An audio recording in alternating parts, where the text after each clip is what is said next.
And we're going to look at absolute value equations.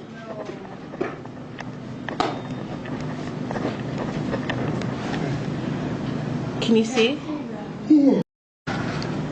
Absolute value equations and inequalities.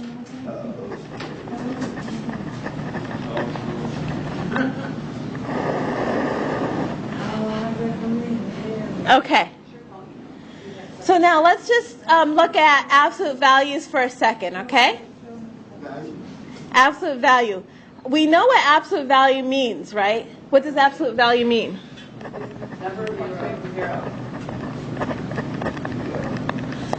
It's a number, it's a distance, right? Distance from 0. Right? And absolute value is always positive. Okay. So, given that it's always positive, I'm going to give you an algebraic definition of the absolute value function. Okay? The absolute value of x equals two possibilities. Either it's just x. So I'm actually, see, this bracket's a little bit bigger because I'm going to do two possibilities there, okay? Either it's equal to x. When is the absolute value of x equal to itself? When it's positive. When it's positive, right? Then the absolute value of a 5 is equal to 5, right? The absolute value of 10 is equal to 10 when it's a positive number. What else? Negative, right? The absolute value of negative 5 would not be negative 5, right? 5. Yeah, so when is it equal to itself? When it's positive and when it's 0. Good. So I'll say comma, it's equal to itself if x is greater than or equal to 0. If it's a positive number, that's greater than 0, and if it's equal to 0, right? Yes? How come 0 isn't considered as a positive or a negative number? It's just a placeholder. Number. But it's not negative.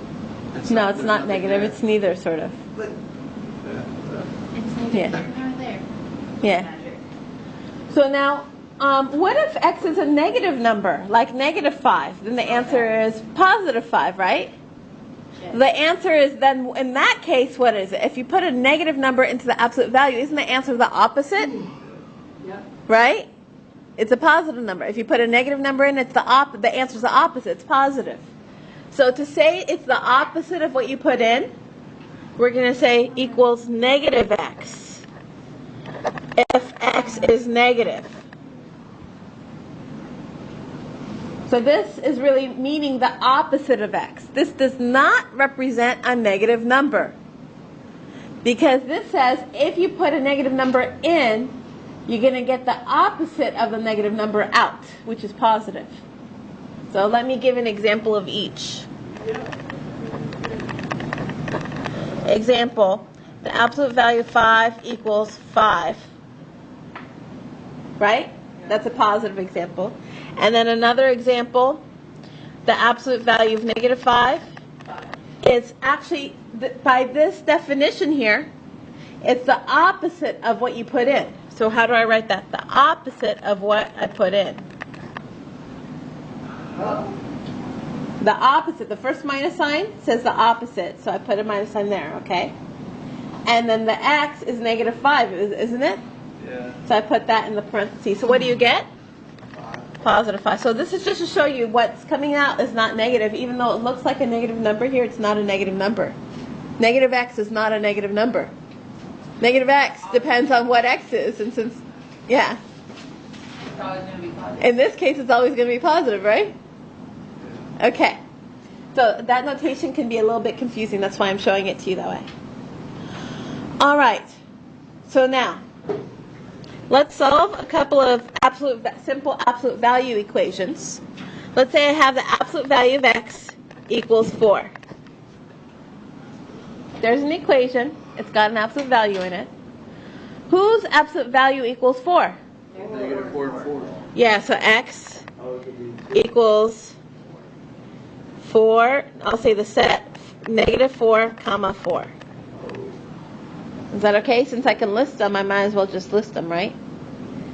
And if I try to graph it, oh, I don't know why I put a vertical line there. If I try to graph it, I would put -4 on my graph, +4 on my graph, and put a dot on each one. Is that okay? That's how you graph -4, 4. Okay? You just put dots. And what I want to show you is that if you put a 0 in the middle, both of those are 4 away from 0, isn't it? Isn't that what the definition of absolute value is? Okay. So when you read the absolute value of x equals 4, you can read that as the distance from 0 equals 4, if you want, right? The distance from 0 equals 4. So who's 4 away from 0? And you can see it's 4 and -4. All right, let's try another one. There were two answers. What about the absolute value of x, equals 0? 0. Now we know x equals 0, right? There's only one answer there. You could put that in roster notation if you like, or just say x equals 0. That should be an x here, right? Okay, and then one more, and you just put a dot at 0. What about this one? The absolute value of x equals -7.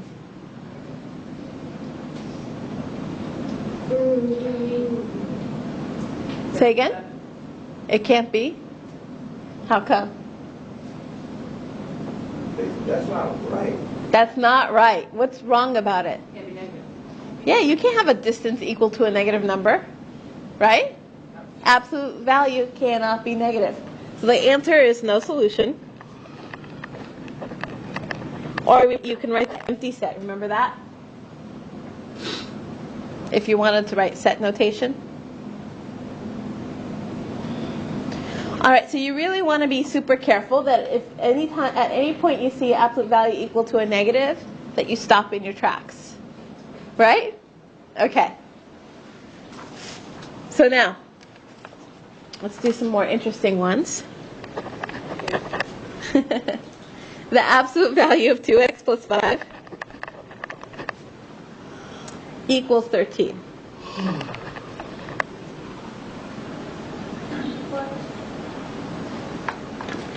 So how would you work something like this? You just ignore the absolute value and solve the equation. Can you subtract 13? Nope, you can't do anything actually until you remove the absolute value. So let me explain how you remove the absolute value, okay?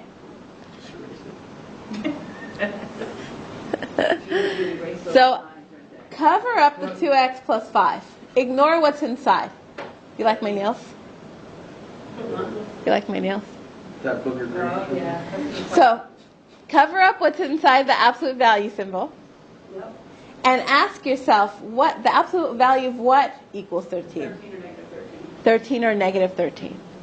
So whatever's inside has to be either 13 or negative 13. Does everybody agree with that? And that's what you write. 2x plus 5 equals negative 13, or 2x plus 5 equals positive 13. So you're rewriting it. You're rewriting it without absolute value symbols. So let me go over that again one more time because Noriel missed it.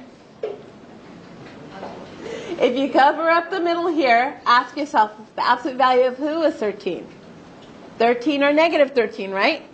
So whatever is inside there has to be either negative 13 or positive 13.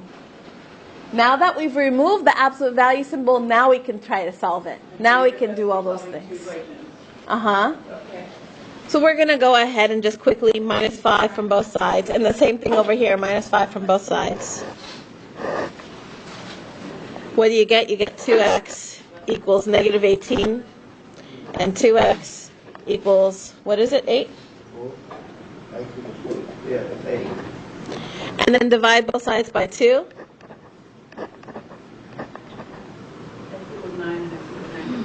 X equals negative 9. And x equals 4. But you can't have a negative. X can be negative. Just 2x plus 5 can't be. Oh, Yeah. okay. Well, it can be. So what Well, about it will if be, it is? Oh. So let's do a check so you can see, okay? Yeah, let's do that. But still, Let's check it. Okay, so if you plug it in, right? Yeah, so the absolute value of 2 times negative 9 plus 5, is that equal to 13? yes. What do you get? Negative 18. The absolute value of negative 18 plus 5 does equal 13, right? Why? Because it's the absolute value of negative 13 equals 13. Yeah, so it can equal a negative. It's what can't equal a negative is the answer, not what's inside. You can have a negative inside the absolute value, you just can't have a negative outside the absolute value. Okay. Is that okay? And the same thing, do I need to show the other check, or are you guys okay with that? Okay. All right, so, okay, let's look at this one. Absolute value of 4 minus 7x, close your absolute value, equals negative 8. Who said that? You can't do that. You can't do that. Why? Can't be negative. The absolute value, what it's equal to can't be negative, right? What's inside can be negative, what's outside can't be. Okay? So what's the answer? No solution. And big fat 0. A 0 with the line through it, right? For the sets notation. Yep. Okay. Let's try this one. The absolute value of x minus 2, close your absolute value, equals 3.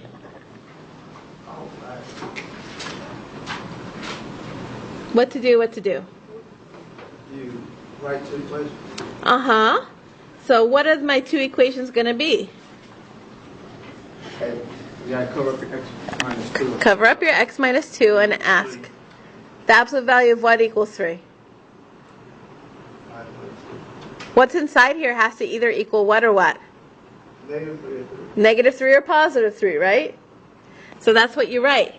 X minus 2 is either negative 3 or x minus 2 equals positive 3. And solve each of those. Add 2 to both sides. Add 2 to both sides. I like doing them at the same time. It's kind of fun. And what do you get? X equals 5, X equals negative 1. -1 and 5, because the 2's go away. Right, so there are your two answers.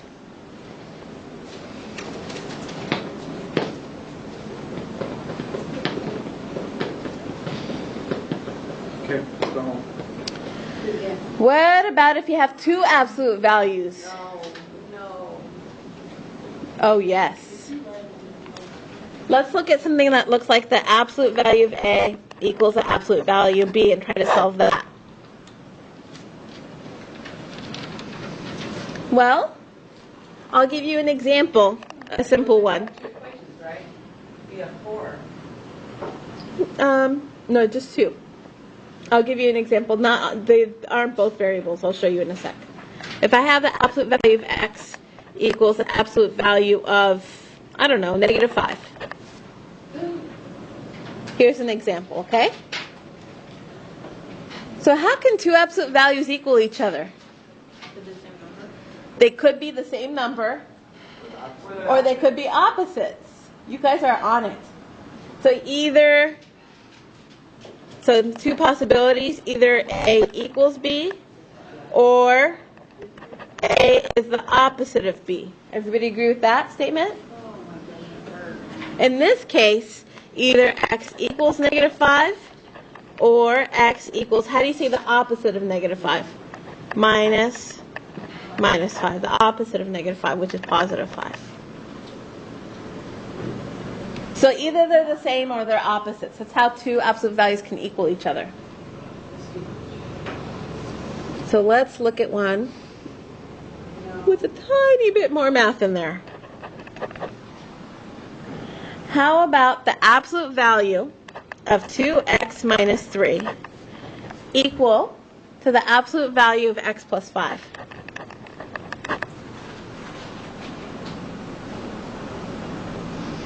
So what did we say? If we have two absolute values equal to each other, either they're the same or they're opposites. Either they're the same or they're opposites. For your first equation, right, they're the same. What would that look like?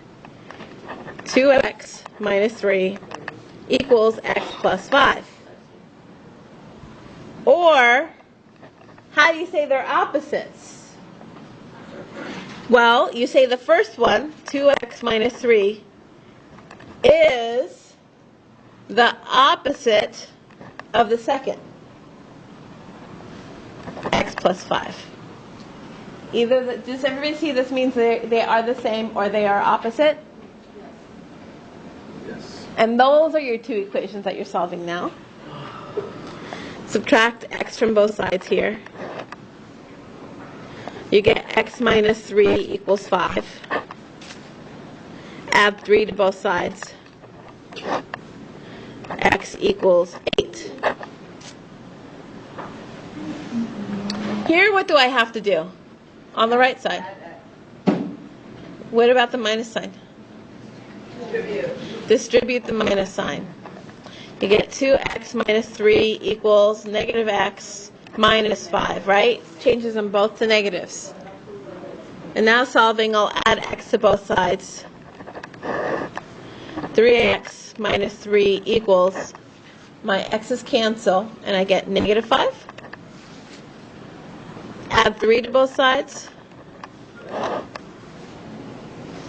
3x equals, because my 3's cancel, negative 2. And then dividing both sides by 3, x is negative 2/3. So 8 and negative 2/3.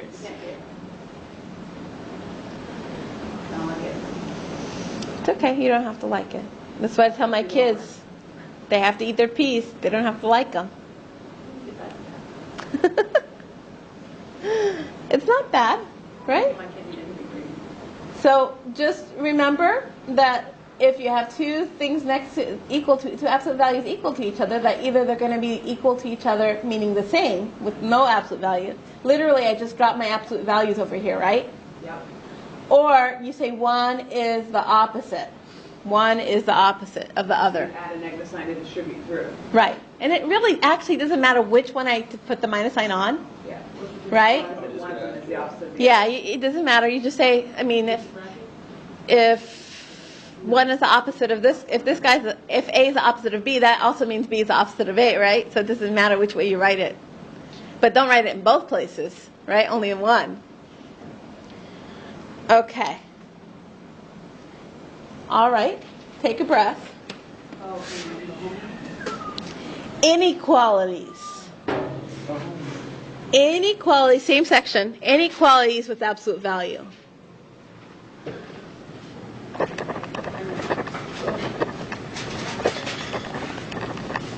So is this a new section or is this a continuing on? Still 9-3.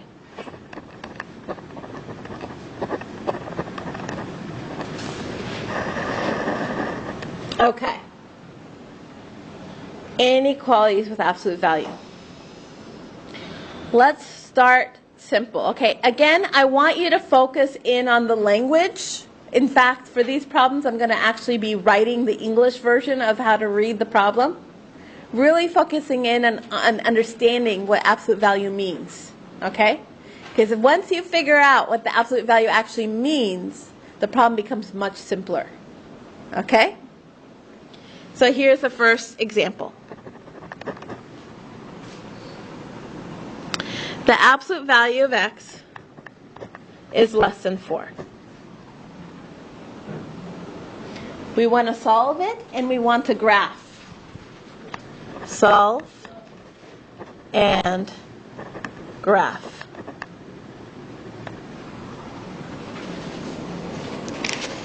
So, step 1.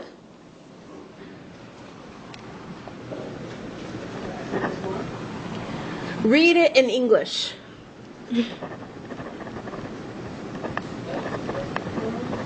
What do I mean by that? Read it in English.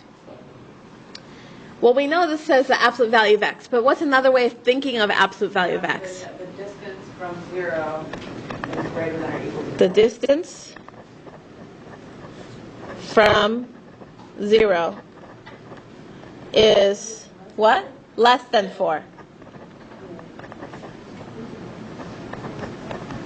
Oh, yeah, I did it wrong. Read it in English. The distance from 0 is less than 4. That's step 1. Okay, don't think about absolute value. Think about the distance from 0. Okay? So far, so good? Step 2, draw what I like to call a guide graph.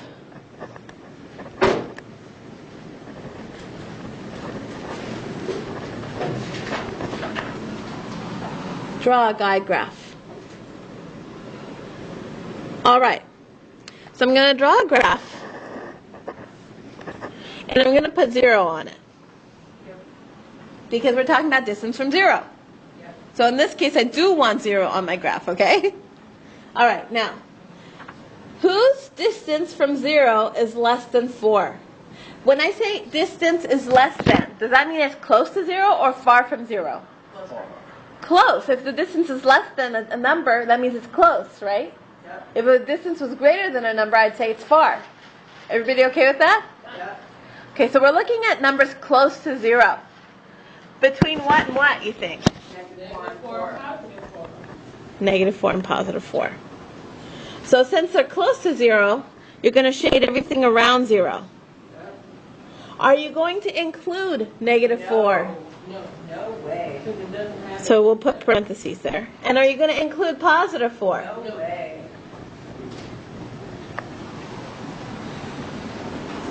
Is everybody okay with that? So because of the distance less than, that's why I know I'm going to shade close to 0. Okay?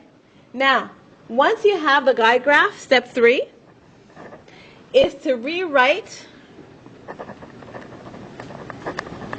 the absolute value inequality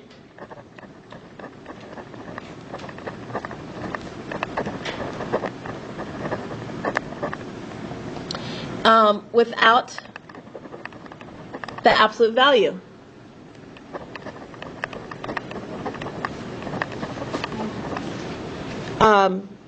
The absolute value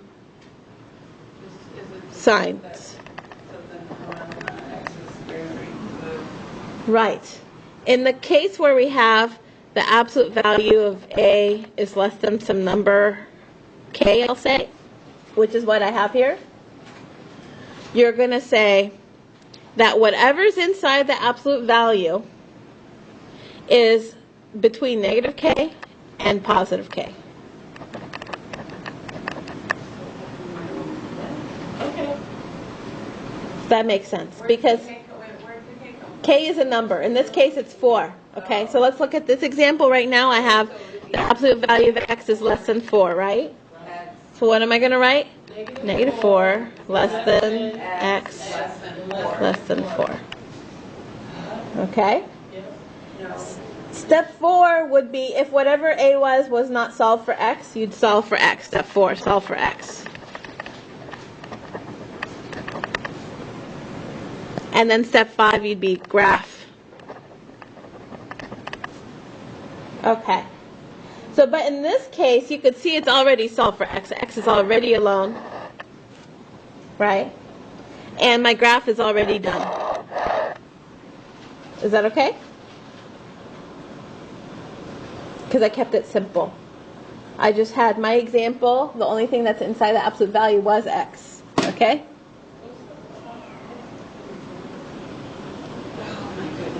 All right, let's do a few of these to get the hang of it.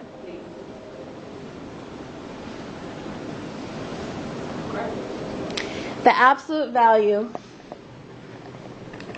it's already graphed up here. Okay.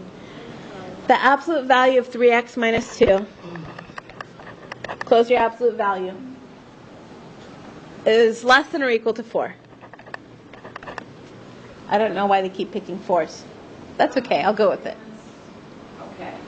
Okay, so now, again, remember how I had said you kind of cover up what's inside there. And you just read it as the distance from 0 is, right? So let's write the distance from 0 is less than or equal to 4, right? Does that mean it's close to 0 or far from 0? Close. So now we're going to draw our guide graph.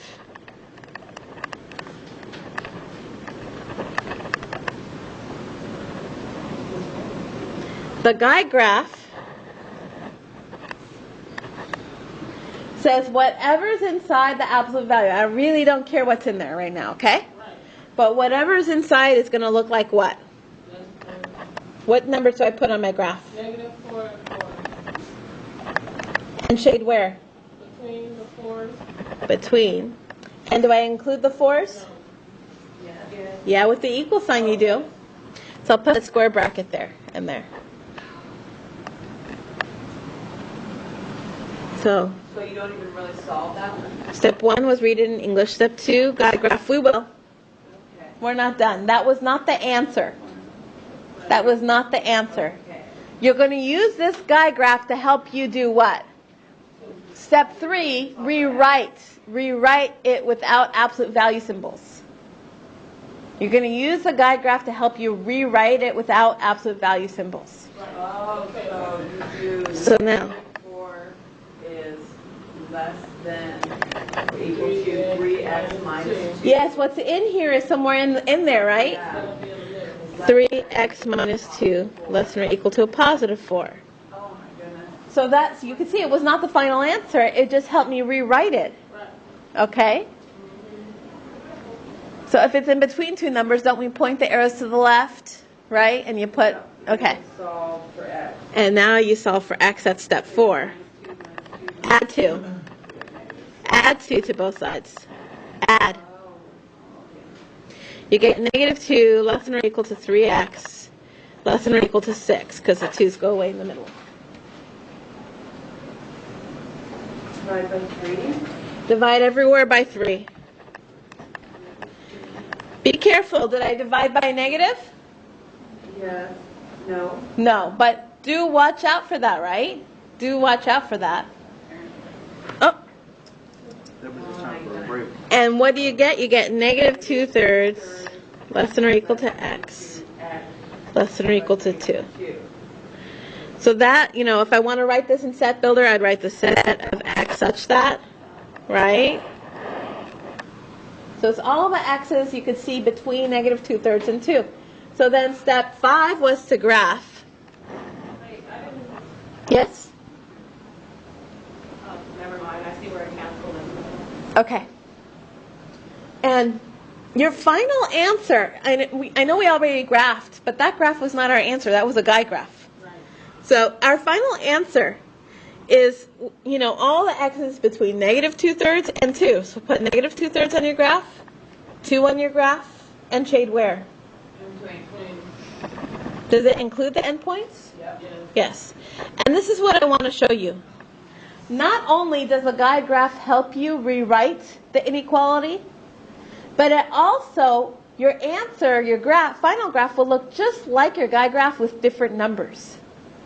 Do you see how they look the same, except different numbers? So the guide graph does double duty here, okay? It's useful for helping you rewrite your absolute value inequality, and it's also useful for helping you graph the final graph because it's going to be the same except with different numbers. All right.